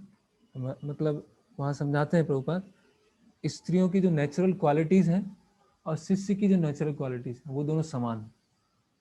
तो एक तरह से जो स्त्रियां हैं उनको भक्ति स्वीकार करना आसान होता है ना। जैसे सरलता है, तो शिष्य में का वैष्णव का एक पहला गुण क्या होना चाहिए? सरलता होना चाहिए। अगर सरल नहीं है, कॉम्प्लेक्स है, तो वो वैष्णव नहीं है। ठीक है। फिर आश्रय लेना, आश्रय सम्मिश्रित आश्रय लेना, तो शिष्य का भी कर्तव्य क्या है? आश्रय लेना, सम्मिश्रित होना। ठीक है। फिर एक प्रवृत्ति होती है डोमिनेट करना। तो डोमिनेट करने की जो प्रवृत्ति होती है वो क्या होती है? आसुरी प्रवृत्ति होती है। और किसी के डोमिनेशन में रहना वो क्या होती है? नेचुरल प्रवृत्ति होती है। तो जो जिसको डोमिनेशन में रहने की आदत है, तो वो जैसे ही भक्ति में आएंगे तो गुरु की डोमिनेशन में भी आसानी से रहेंगे। करेक्ट। जिसको डोमिनेट करने की आदत है वो गुरु के भी आश्रम में आएंगे तो गुरु को डोमिनेट करेंगे गुरु के भी इंस्ट्रक्शन को डोमिनेट करना चालू करेंगे, है ना। तो दोनों में वो दोनों जो स्वभाव में फायदे नुकसान है ना। एक में एनालिटिक बुद्धि है तो पथ भ्रष्ट होने के चांस कम है, क्योंकि जैसी कुछ गड़बड़ फिलॉसफी आएगी या जैसी कोई शोषण करने का प्रयास करेगा, तो क्योंकि एनालिटिक बुद्धि है तो समझ जाएंगे नहीं नहीं यहाँ नहीं जाना, ये सही है ये गलत है। लेकिन स्त्री में अगर वो एनालिटिक बुद्धि नहीं है तो क्या होता है, वो पथ भ्रष्ट होने के चांस बढ़ जाते हैं, है ना। तो अभी फायदे नुकसान अभी हमें देखना पड़ेगा। इसीलिए दोनों को परफेक्शन मिल सकता है, लेकिन जो स्त्रियों में जो नेचुरल क्वालिटीज़ हैं वो शिष्य की नेचुरल क्वालिटीज़ के लिए बहुत आसान है ना। तो इसीलिए अगर वो किसी ऐसे के संरक्षण में रहती हैं, ऐसे गुरु के संरक्षण में रहती हैं जो सही उनको गुरु परंपरा में ले जा रहे हैं, तो फिर वो उनको फिर ज़्यादा सोच विचार करने की आवश्यकता नहीं रहती, ज़्यादा एनालिसिस ज़्यादा लॉजिक लगाने की आवश्यकता नहीं रह जाती, है ना। और भी चीज़ें हैं। इसीलिए उन्हें विविध कुल परंपराओं में व्यस्त रहना चाहिए। इस प्रकार उनके सतीत्व तथा अनुरक्ति से ऐसी संतान जन्म लेंगी जो वर्णाश्रम धर्म में भाग लेने के योग्य होंगी, है ना। तो अगर इस तरह से परंपराएं रहेंगी, सतीत्व का पालन होगा, तो जो पुत्र हैं, पुत्र पुत्रियां जो भी उत्पन्न होंगे वो क्या होंगे, वर्णाश्रम धर्म में रहने की योग्य हो, है ना। ऐसे सब ऐसे कई बार समझाते हैं कि आजकल ऐसे कई माता पिता होते हैं, कंप्लेन लेके आते हैं टीचर के पास या किसी के, हमारे बच्चे सुन नहीं रहे हैं, उनको इंटरेस्ट नहीं है, या हम भक्ति की बात करते हैं तो ये पूरे से खिन्न हो जाते हैं। तो वास्तव में दोष बच्चों का नहीं है, दोष क्या है, माता पिता का है या उस परिवार का, क्योंकि वो जो जनरेशन से जो संस्कार आना चाहिए, जनरेशन से जो ट्रेनिंग आना चाहिए वो नहीं है। तो उसकी वजह से स्वाभाविक है वो बच्चे भी ऐसे ही आने वाले। इन जनरल रूल ये है, एक्सेप्शन हर जगह हो सकते हैं। ऐसे वर्णाश्रम धर्म के विनाश से यह स्वाभाविक है कि स्त्रियां स्वतंत्रता पूर्वक पुरुषों से मिलेंगी और व्यभिचार को प्रश्रय मिलेगा, जिससे अवांछित संतानें उत्पन्न होंगी। निठल्ले लोग भी समाज में व्यभिचार को प्रेरित करते हैं। इस प्रकार अवांछित बच्चों की बाढ़ आ जाती है, जिससे मानव जाति पर युद्ध तथा महामारी का संकट छा जाएगा। ऐसे ही हो रहा है समाज में, यही हो रहा है। अवांछित संतानें हैं जो वर्णाश्रम में भाग नहीं ले सकती हैं या उनकी रुचि नहीं, तो वो क्या करेंगे, युद्ध होगा, युद्ध होगा, प्रकृति का शोषण होगा और फिर प्रकृति दंड देगी, है ना। ओके, अगले श्लोक पे आते हैं। फिर आप एरो बना सकते हैं। अभी वर्ण संकर उत्पन्न हुए, तो वर्ण संकर उत्पन्न होने से क्या हुआ, संकरो नरका येव कुलज्ञानम कुलस्य च। ऐसे अवांछित संतान उत्पन्न हुए तो क्या हुआ, परिवार कैसा हो गया, नरक बन गया। नरक जाने की आवश्यकता नहीं है अगले जन्म में, हमने घर को ही बना दिया। संकरो नरका एव कुलज्ञानम कुलस्य च। अवांछित संतानों की वृद्धि से निश्चय ही परिवार के लिए तथा पारिवारिक परंपरा को विनष्ट करने वालों के लिए नारकीय जीवन उत्पन्न होता है। और फिर एक उदाहरण बता रहे हैं इसमें भगवान कृष्ण, अर्जुन बता रहे हैं, पतंतो पितरो ही येषाम लुप्त पिंडो दका क्रिया। ऐसे पतित कुलों के पुरखे गिर जाते हैं क्योंकि उन्हें जल तथा पिंड दान देने की क्रियाएं समाप्त हो जाती हैं। तो जल और पिंड दान देना भी क्या है, एक कुल परंपरा है। अगर वो नष्ट हो जाएगी तो क्या होगा, जो अगर कोई पितृलोक में है जिनका या तो स्वर्ग नहीं पहुंचे हैं या भगवत धाम नहीं पहुंचे हैं, नरक में पहुंचे हैं, तो उनको जो क्रमिक विकास का जो पथ था वो क्या हो जाएगा, नष्ट हो जाएगा। तो इस श्राद्ध भी बहुत महत्वपूर्ण है ना। हर धार्मिक अनुष्ठान क्या है, बहुत महत्वपूर्ण। इसलिए हम देखते हैं भागवतम के 3 स्कंद में आता है, जो मनु है, स्वयंभू मनु और शत्रुपा, जो पूरे मानव समाज को चलाने वाले हैं, उनके जो राजधानी, उनके जो महल के बारे में वर्णन किया गया है, उसमें बीच में एक मंदिर बताया गया है कि वहाँ विशाल एक मंदिर है, विष्णु मंदिर है, और स्वयं मनु, उनके कुछ मंत्री, शत्रुपा वहाँ पर सुबह शाम बैठ के भगवान की आराधना कर रहे हैं, है ना, विग्रह सेवा कर रहे हैं। सतयुग का समय है। तो कहने का मतलब क्या है, वो जो सेंटर है, पूरा घर का जो सेंटर है वो क्या है, मंदिर है ना। वो मंदिर होने की वजह से बाकी क्रियाएं सही होंगी। लेकिन आजकल क्या होता है, घर का सेंटर मंदिर नहीं है, टीवी है सेंटर। मंदिर तो घर में जहाँ पर कुछ बन नहीं सकता है या जगह को भरना है, तो भरने के लिए मंदिर बना देते हैं। तो हर चीज़ का बहुत लिंक है ना। फिर उसमें प्रभुपाद जी जयपुर का उदाहरण देते हैं, जयपुर के राजा का उदाहरण देते हैं स्वयं मनु के तात्पर्य, श्लोक के तात्पर्य में, कि जयपुर में भी राजा थे, उन्होंने भी अपना, उनका जो बड़ा राज्य था उसके बीचों बीच मंदिर का निर्माण किया था। राधा गोविंद जी का मंदिर है और एक राम मंदिर है वहाँ पर। जब जयपुर शहर की स्थापना हुई तो एक राम मंदिर ही बनाया गया। तो उनका नियम है कि राजा हैं और मंत्री हैं, राज्य में आने से पहले सुबह उठ के सबसे पहले मंदिर जाएंगे और जो भी वहाँ पे परंपरा है, ट्रेडिशन है, उसको फॉलो किया जाएगा। तो उसकी वजह से फिर वो राज्य अच्छी तरह से चलेगा, है ना। तो ये श्राद्ध के बारे में बताया, इस पर हम डिटेल में चर्चा नहीं करेंगे, ऑलरेडी हमने किया है। हाँ, फिर दोषे रहते कुलज्ञानम वर्ण संकर कारकय उत्सादंते जाति धर्मा कुल धर्मास शाश्वता। फिर से वो एरो बना सकते हैं आप। नारकी जीवन हो गया, उसके बाद क्या हुआ? हाँ, वो उसी का एक सब सब कॉलम है वो। सामुदायिक योजनाएं तथा पारिवारिक कल्याणकार विनष्ट हो जाएंगे, है ना। परिवार नष्ट हो, कैसे हुआ? बड़े बुजुर्ग थे, उनकी मृत्यु हुई, है ना। ये सामुदायिक योजनाएं और पारिवारिक कल्याण कार्य विनष्ट हो जाएंगे। सबसे पहले रिवाइज कर लेते, सबसे पहले क्या था? जो वयोवृद्ध हैं वो, उनकी मृत्यु होने से क्या होगा? कुल की परंपरा नष्ट होगी। कुल की परंपरा नष्ट होने से क्या होगा? अधर्म आएगा।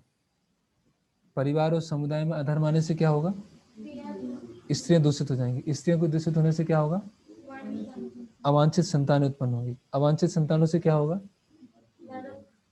जो परिवार है या समुदाय है नरक बन जाएगा, और उसमें जैसे श्राद्ध है वो सब पितरों का पतन हो जाएगा। पितरों के पतन होने से जो घर है और समुदाय है वो नरकीय जीवन बनने से क्या होगा? सामुदायिक योजनाएं और परिवार कल्याणकार सब विनष्ट हो जाएंगे। Hell on earth. हे प्रजापालक कृष्ण, मैंने गुरु परंपरा से सुना है कि जो लोग कुल धर्म का विनाश करते हैं वे सदैव नरक में वास करते हैं। अभी अर्जुन बता रहे हैं कि मैं नहीं बोल रहा ऐसे, मैंने सुना है गुरु परंपरा से, सपोर्ट कर रहे हैं, सही सुना है ना। और ये क्रम क्या है? बिल्कुल सही है जो अर्जुन बता रहे हैं। अर्जुन अपने तर्कों को अपने निजी अनुभव पर ना आधारित करके आचार्यों से जो सुन रखा है उस पर आधारित करता है। वास्तविक ज्ञान प्राप्त करने की यही विधि है।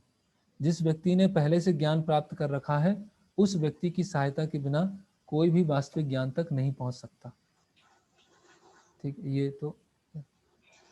फिर 44 नंबर। ओह, कितने आश्चर्य की बात है कि हम सब जघन्य पाप कर्म करने के लिए उद्यत हो रहे हैं। राज्य सुख भोगने की इच्छा से प्रेरित होकर हम अपने ही संबंधियों को मारने में तुले हैं। ठीक, फिर ये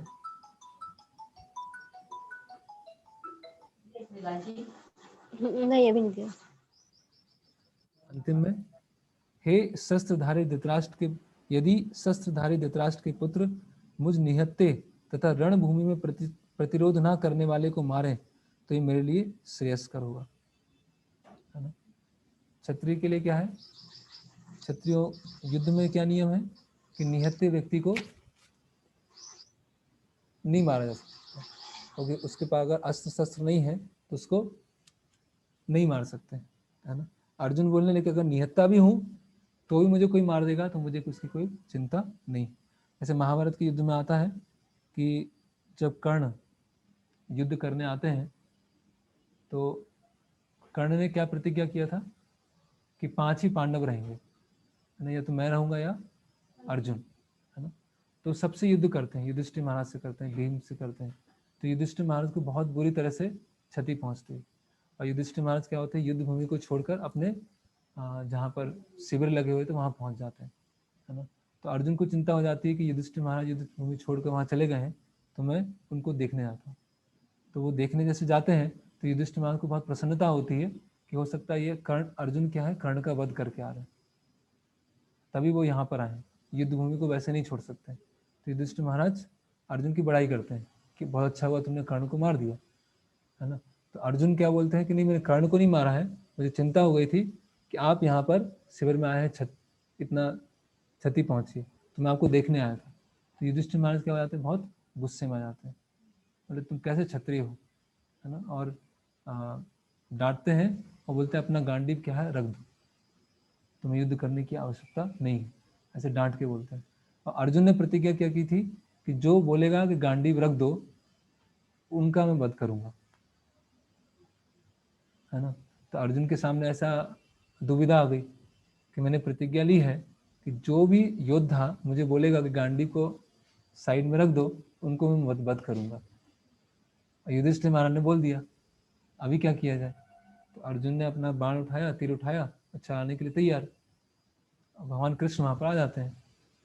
भगवान बोलते हैं कि क्षत्रियों को अगर अपमान किया जाए तो मृत्यु के समान है, तो आप युधिष्ठिर महाराज का अपमान कर दो। तो अर्जुन ने फिर युधिष्ठिर महाराज का अपमान करना चालू किया। बोले कि आप मुझे धर्म क्या समझा रहे, आपने हम लोगों को जुए पे लगाया था आपने द्रौपदी को जुए पे लगाया था, आप क्या आधार बताएंगे। और वनवास के समय में कौरव तो मरने वाले थे, आपने मुझे और भीम को रोक दिया, ये तो ये युद्ध ही नहीं होता, आपके कारण इतना बड़ा युद्ध हो रहा है। और जैसे ही वो अपशब्द सुनाते हैं और फिर जो अर्जुन है अपना धनुष बाण रखते हैं और युधिष्ठिर महाराज के चरणों में गिर जाते हैं कि मैंने आपको ऐसा शब्द बोल दिया, मुझे माफ कर दिए। तो वो प्रतिज्ञा भी पूरी हो गई और युधिष्ठिर महाराज से उन्होंने माफी मांगी, है ना। तो कहने का मतलब क्या है कि अर्जुन अपने गांडीव को लेकर इतने ज्यादा गंभीर थे। अभी अंतिम श्लोक में क्या बोल रहे हैं कि शोक संतप्त अर्जुन ने अपना गांडीव रख दिया। मतलब ये बहुत ज्यादा गहरी परिस्थिति आ गई कि कुछ कर नहीं पा रहे, है ना। जैसे उदाहरण के लिए कि कोई विद्यार्थी हैं, उन्होंने बहुत पढ़ाई किया है, बहुत अच्छी तरह से पढ़ के गए हैं, और जैसे परीक्षा हॉल में गए तो पेन का हाथ हिलने लगा और फिर क्या रख दिया, पेन को साइड में रख दिया। तो वो हम थोड़ा सा इमेजिन कर सकते हैं कि अगर हमने बहुत अभ्यास किया है, हमने एग्जाम लिखना चालू किया और लिखने से पहले ही पेन साइड में रख दिया, बोले अब मुझसे नहीं होगा, तो उस समय इसकी स्थिति क्या होगी। बहुत अजीब ऐसा स्थिति होगी ना, बहुत शोक वाली स्थिति होगी। तो और वहां तो बस एक व्यक्तिगत निर्णय है कि मुझे एग्जाम नहीं लिखना है, लेकिन यहाँ तो युद्ध होने वाला है जहां पर बहुत सारे लोगों के जीवन उस पर टिके हुए हैं। तो अर्जुन की उस समय कैसी स्थिति होगी। तो ये 46 अंतिम श्लोक है। संजय ने कहा, युद्ध भूमि में इस प्रकार कहकर अर्जुन ने अपना धनुष तथा बाण एक ओर रख दिया और शोक संतप्त चित्त से रथ के आसन पर बैठ गया, है ना। प्रभुपाद जी क्या तात्पर्य में लिख रहे हैं, देखते हैं। अपने शत्रु की स्थिति का अवलोकन करते समय अर्जुन रथ पर खड़ा हो गया था, किंतु वह शोक से इतना संतप्त हो उठा कि अपना धनुष बाण एक ओर रखकर रथ के आसन पर पुनः बैठ गया। फिर ऐसा दयालु तथा कोमल हृदय व्यक्ति जो भगवान की सेवा में रत हो, आत्मज्ञान प्राप्त करने के योग्य है ना। तो अर्जुन इग्नोरेंस में नहीं है, अज्ञानता में नहीं है, कोमल हृदय है और विनम्र है, और वो आत्मज्ञान प्राप्त करने का भी योग्य है। तो यहाँ पर हम समाप्त करते हैं, पहला अध्याय पूरा हुआ। हरे कृष्ण। किसी कोई प्रश्न? तो इसके तात्पर्य में ऊपर लिखते हैं कि जो श्राद्ध वाला टॉपिक था उसमें, हाँ, कि one who is engaged in devotional life is not required to perform such actions. हाँ, Simply by performing devotional service, one can deliver hundreds and thousands of forefathers from all kinds of miseries. और फिर भागवत देवर्षि भूतात्म नाम पुत्र नाम। हाँ, तो जो ये श्राद्ध सेरेमनी है, ये अगर हम भक्ति में करने की जरूरत है। प्रश्न है कि श्राद्ध तो कुल परंपरा है और कुल परंपरा को करना चाहिए, लेकिन प्रभुपाद जी तात्पर्य में लिख रहे हैं कि अगर कोई भक्ति में है तो श्राद्ध करने की आवश्यकता नहीं, क्योंकि सारे ऋण चले जाते हैं। यस, कोई भगवान के चरणों की शरण पूरी तरह से लेता है तो उसको बहुत सारे अनुष्ठान करने की आवश्यकता नहीं रह जाती, ठीक है। तो खासकर जैसे समाज में 4 आश्रम हैं, तो ब्रह्मचारी हैं और सन्यासी हैं, उनको तो करने की आवश्यकता नहीं है, श्राद्ध करने की आवश्यकता नहीं, ठीक। फिर जो गृहस्थ भक्त हैं वो श्राद्ध करें, क्योंकि एक बड़े समाज में रह रहे हैं। अगर हम श्राद्ध या पिंडदान नहीं करेंगे तो जो अभक्त हैं उनके मन में विचार आता है कि ये तो बहुत बेसिक चीज़ है कि पिंडदान करना चाहिए, श्राद्ध करना चाहिए, वो ये नहीं कर रहे हैं भक्ति में आके, तो उनको भक्ति में लेने के चांस कम हो जाएंगे। उनको भक्ति के प्रति क्या आ जाएगा, एक एवर्जन आ जाएगा कि हमें भक्ति नहीं करना, भक्ति करने से ये छूट जाता है। तो लेकिन अगर श्राद्ध करेंगे तो कर्म कांड में फंसने के चांस है। तो इसीलिए वैष्णव विधि से हम श्राद्ध करते हैं। बहुत ही सिंपल है, कहीं जाने की आवश्यकता नहीं है। प्रसाद भोग है, भगवान को भोग लगाना है, और प्रसाद के जो जिनके लिए श्राद्ध है उनको प्रसाद देना है, कीर्तन करना है और भक्त प्रसाद लेना है। तो श्राद्ध हो गया, और जो उसमें कर्म कांड का कोई मिश्रण भी नहीं है। इस तरह से हम कर सकते हैं। फोटो के सामने नहीं, फोटो के सामने एक्चुअली फोटो के सामने तो ऐसा नहीं है कि क्योंकि भगवान की फोटो है या कि किसी व्यक्ति की फोटो, उसमें तो बहुत जमीन आसमान का अंतर है, लेकिन वो चेतना का होता है कि हमने प्रसाद उनको अर्पण किया, इस तरह से। और कोई प्रश्न? हाँ, जैसे आप ये बता रहे हैं विधवा जो होगी तुरंत नष्ट हो गई, हाँ, तो कौरवों की जो पत्नी थी वो तो विधवा होगी। हाँ, नहीं लेकिन पांडव, हाँ, उसके बाद क्या हुआ? तो प्रश्न ये है कि जब महाभारत युद्ध हुआ तो उसके पश्चात बहुत सारे जो हैं स्त्रियां विधवा हुई होंगी, तो उनका क्या हुआ, संरक्षण। लेकिन पांडवों का राज्य हुआ ना, युधिष्ठिर महाराज का राज्य हुआ। तो युधिष्ठिर महाराज के राज्य हम पढ़ सकते हैं प्रथम स्कंद कैसा था। किसी भी तरह की कोई कमी नहीं थी और सबको संरक्षण था। उसमें बता रहे हैं ब्राह्मणों को, गायों को, स्त्रियों को, बच्चों को और वृद्धों को, ये 5 लोगों को संरक्षण मिलना चाहिए समाज में, और 5 को पूरा पूरा संरक्षण था युधिष्ठिर महाराज के राज्य में। ठीक है।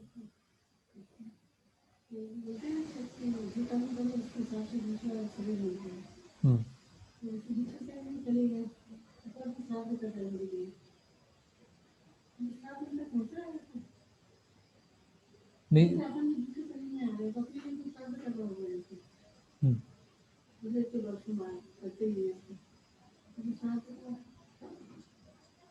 नहीं, उसमें यह है कि कोई अगर पितर वहाँ पर उनको नया शरीर नहीं मिला कोई पाप करने के कारण, तो वहाँ से उनकी मुक्ति हो जाए, इसके लिए। अभी मुक्ति हुई है नहीं हुई है वो तो पता नहीं। अगर कोई पितर वहाँ पर मतलब एक तरह से अटक गए हैं और उनको या तो देवता की योनि है या मनुष्य की योनि में नहीं गए, तो उनको जब विष्णु प्रसाद मिलेगा तो विष्णु प्रसाद करने से उनके जो पाप कर्म है वो खत्म होंगे। पाप कर्म खत्म होने से उनको फिर उपयुक्त योनि मिल जाएगी।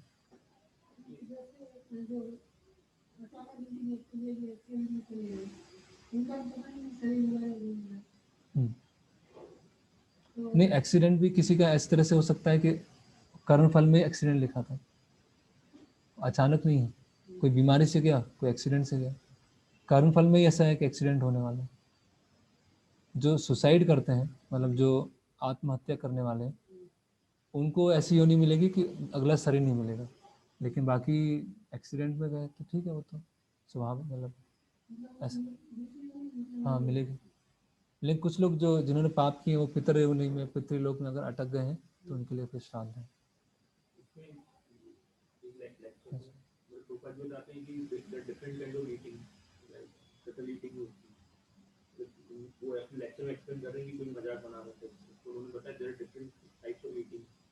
हाँ, कोई खा सकता, ग्रहण कर सकता है। हाँ, लोग मजाक बनाते हैं, आपने रखा तो आपको क्या मालूम, कौवे ने लिया तो आपके पूर्वजों ने लिया वो कुछ नहीं होता। तो वो उसमें लॉजिक है, शटल ईटिंग होती है, ग्रॉस ईटिंग।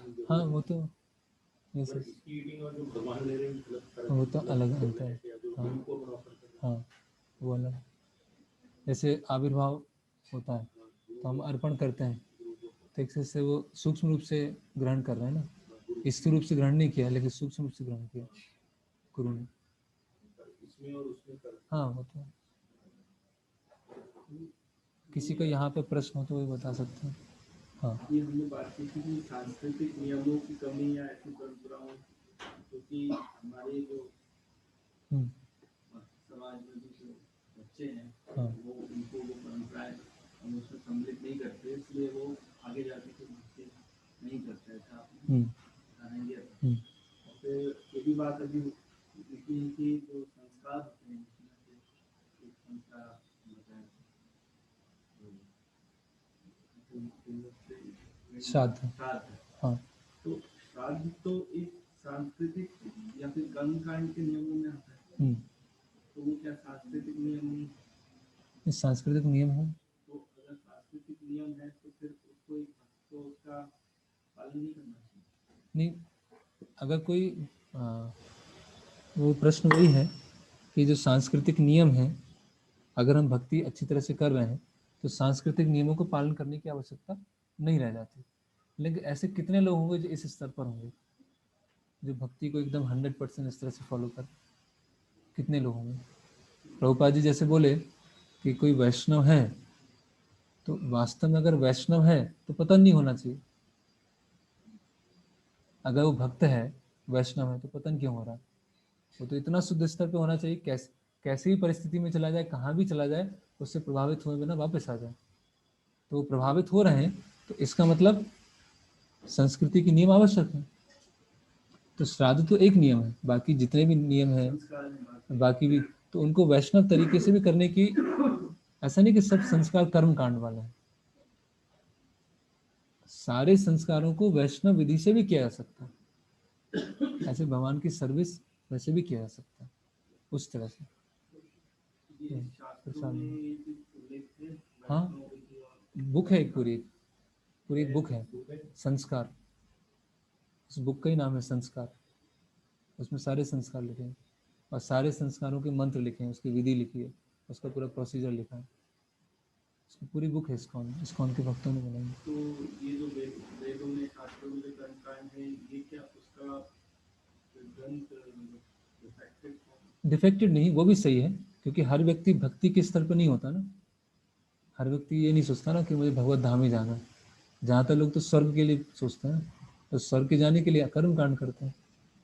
कर्मकांड गलत थोड़ी है, लेकिन कर्मकांड अपूर्ण है। गीता में से कहते हैं कि जनक महाराज का आता है उदाहरण के लिए, समाज को उदाहरण देने के लिए, हाँ, तो उसका हम उदाहरण देने के लिए भी कर्मकांड नहीं कर सकते। जो भक्ति के लिए अनुकूल है उसी को उदाहरण दे सकते हैं। जो भक्ति के लिए प्रतिकूल है वो उदाहरण प्रस्तुत नहीं करेंगे। अभी वो भक्ति के लिए प्रतिकूल है, तो उसको हम उदाहरण के रूप में कैसे बताएंगे दूसरों को कि आप प्रतिकूल चीज करो? जैसे श्राद्ध है, तो श्राद्ध हम अनुकूल तरीके से करेंगे, वैष्णव विधि से करेंगे, तो ठीक है।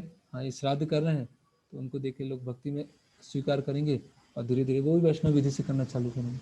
लेकिन कुछ प्रतिकूल चीज़ें भक्ति के लिए, उसको थोड़ी उदाहरण प्रस्तुत करेंगे। कि मान लीजिए कोई जॉब कर रहा है, तो मैं जॉब करके दिखाऊंगा, उसको आवश्यकता नहीं है तो जॉब करके बताऊंगा। क्यों? क्योंकि समाज में उदाहरण प्रस्तुत करना है। तो अनुकूल प्रतिकूल, भक्ति में अनुकूल प्रतिकूल चलेगा। वर्णाश्रम हम्म, में भी तो ये जो सांस्कृतिक हम हाँ, चेतना का उदय करने का प्रयास कर रहे हैं, हम्म, ये भी तो कहीं ना कहीं कर्मकांड से नहीं नहीं, ऐसा नहीं है, ऐसा तो कहीं भी नहीं है। कौन, एक उदाहरण बताइए आप जो कर्मकांड से। संस्कार कर्म बेस्ड संस्कार हाँ, होते हैं, हाँ, तो हर ये तो संस्कार, कर्मकांड से नहीं नहीं, कर्मकांड में कैसे है वो? वो संस्कारों में आता है। नहीं, हर चीज संस्कार में आती है तो कर्मकांड थोड़ी होगी। कर्मकांड का अर्थ, कर्मकांड मेंटेलिटी होता है, फ्रूटी मेंटेलिटी होता है कि आपने यज्ञ किया, आपको फल चाहिए। लेकिन अगर विष्णु के लिए यज्ञ कर रहे हैं तो कर्मकांड कैसे? कर्मकांड कोई चीज थोड़ी है कि आपने यज्ञ किया और कर्मकांड हो गया। कर्मकांड में मेंटेलिटी है कि आप ये कर रहे हैं, आपको फ्रूटी मेंटेलिटी, आपको उसके बदले में कुछ चाहिए। वो देवी देवताओं की उपासना कर रहे हैं, आप ना तो देवी देवता की उपासना कर रहे हैं, आप कृष्ण को परम मान रहे हैं और वैष्णव विधि से आप कर रहे हैं, तो वो कर्मकांड कैसे हो? हम क्या है, केवल प्रोसीजर देखते हैं, उसके पीछे चेतना भी है ना। चेतना तो सूक्ष्म तत्व है, तो हम तो हम नहीं देख सकते किसी को वो उस चीज को हाँ, आयोजित कर रहा है। हाँ, तो किसी उनसे करवाएं, वैष्णव से करवाएं, फिर तो हम कर्मकांड भी नहीं देख सकते। अगर हम वैष्णव विधि नहीं देख सकते तो कर्म कांड भी नहीं देख सकते फिर तो कर्म कांड भी नहीं देख सकते फिर। हो सकता है वो कर्म कांड नहीं कर रहा, हमें लग रहा है कर्म कांड कर रहा है, वैष्णव विधि से कर रहा है, तो दोनों के लिए लागू होता है। हाँ यस। कर्ण भेद, वैसे वास्तव में कर्ण भेद का है कि जैसे उपनयन, उपनयन मतलब गुरु के पास, और कर्ण भेद मतलब गुरु के वचन सुनने के लिए तैयार, वो कर्ण भेद, कानों को भेदना, गुरु के वचनों से कानों को भेदना, इस तरह से चालू कर। अभी वो कान को क्यों भेदा जाता है उसका क्या है वो देखना पड़ेगा, लेकिन वास्तव में जैसे उपनयन, नयन मतलब आँख, गुरु के नेत्रों के अंडर में रहना चालू करना, उपनयन। कोई दीर्घकाल के बच्चों का जनेऊ 16 साल के पहले हो जाना चाहिए, जैसे किसी ने 16 साल से पहले जनेऊ हो जाना चाहिए, ऐसा है? जनेऊ संस्कार भी होता है, जनेऊ हाँ उपनयन किस समय होता है? वो बोले 16 साल से पहले हो जाना चाहिए। ये तो पता नहीं, लेकिन कोई बालक गुरुकुल में जाता है, गुरु के संरक्षण में रहना चालू करता है, तो उसका जनेऊ संस्कार हो जाता है। हाँ।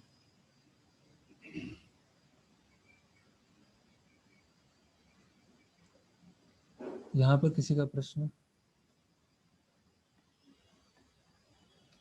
ओके, तो कल से दूसरा अध्याय प्रारंभ होगा, और इस हफ्ते में अध्याय 1 का एग्ज़ाम होगा, और एग्ज़ाम ऐसा है कि सब एक साथ तो दे नहीं पाएंगे, तो एग्ज़ाम पेपर दे दिया जाएगा और उसको 2 दिन में या 3 दिन में करके टाइप करके या लिख के उसका फ़ोटो भेज के खींच के उसको भेज देंगे। इसी हफ्ते में गौर पूर्णिमा से पहले प्रथम अध्याय का एग्ज़ाम हो जाएगा। ओके, हरे कृष्णा। कल लॉकडाउन है तो क्लास तो होगी, हाँ, अगर लाइव नहीं हो पाए, मतलब आमने सामने नहीं हो पाई तो ऑनलाइन होगी। हरे कृष्णा। श्रील प्रभुपाद की श्रीमद् भगवद गीता यथारूप की जय।